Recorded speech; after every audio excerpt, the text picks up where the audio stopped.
Have you ever noticed how the people who scream about the loudest things, integrity and honor, they usually have the least of it? Take Adam Schiff. For years, this guy stood on the House floor, straight-faced, telling America he had proof, not suspicion, not a hunch, but actual proof that Donald Trump was a Russian asset. He went on TV night after night, feeding the media exactly what they wanted to hear. He swore there was more than circumstantial evidence. Quote, he helped drag the country through 2.5 years of the Mueller investigation, millions of dollars spent.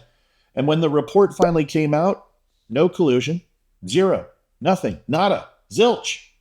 Now, in a fair world, that would have been the end of it. But Schiff, he doubled down. In which the Russians offered help, which we know they did. The campaign accepted help, which we know they did. The Russians then delivered help, which we know they did. There is circumstantial evidence of collusion. The case is more than that, and I can't go into the particulars, but there is more than circumstantial evidence now. So, you've said on more than one occasion that you've seen ample evidence of the Trump campaign's Russia collusion. Last March, you said you had more than circumstantial evidence of treasonous collusion with Russia. I've certainly said that there's ample evidence of collusion. Can you agree that there has been no evidence of collusion, coordination, or conspiracy that has been presented thus far between the Trump campaign and Russia? No, I don't agree with that at all. I think there's plenty of evidence of collusion or conspiracy. But we do know this. The Russians offered help. The campaign accepted help. The Russians gave help, and the president made full use of that help. And that is pretty damning. Like a carnival barker who sold you a ticket to the bearded lady only to pull back the curtain and show you his cousin Carl in a wig. And here's where it gets rich. The same Adam Schiff who warned all of us about the dangers of working with Russians got himself on the phone with 2 Russian pranksters in 2017. They told him they had compromising photos of Donald Trump from a trip to Moscow. Schiff didn't hang up. He didn't laugh. He treated it like a prize package from Publishers Clearinghouse. He promised to have the FBI follow up like it was just another day at the office. That's not protecting America from foreign influence. That's rolling out the red carpet for it. Then there's his style. Schiff operates like a mob lawyer. He doesn't come at you with brass knuckles. He comes at you with subpoenas and anonymous sources. Remember the so-called whistleblower during the first Trump impeachment?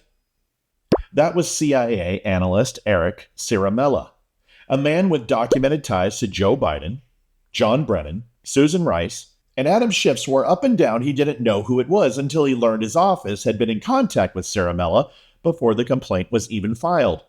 Some of my colleagues made the statement repeatedly that I've met with the whistleblower, that I know who the whistleblower is. It was false the first time I said it. It was false the second through 40th time they said it.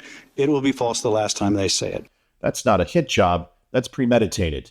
And Ciaramella's credibility shot to pieces once he came out that he was pushing hearsay, not firsthand evidence, and had a history of political bias against President Trump. And now Schiff, he's under criminal investigation for allegedly committing mortgage fraud.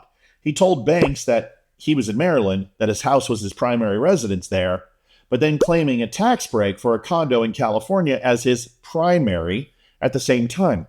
On paper, Schiff was apparently living in 2 places at once. Either he's mastered teleportation or he was lying to somebody, as usual.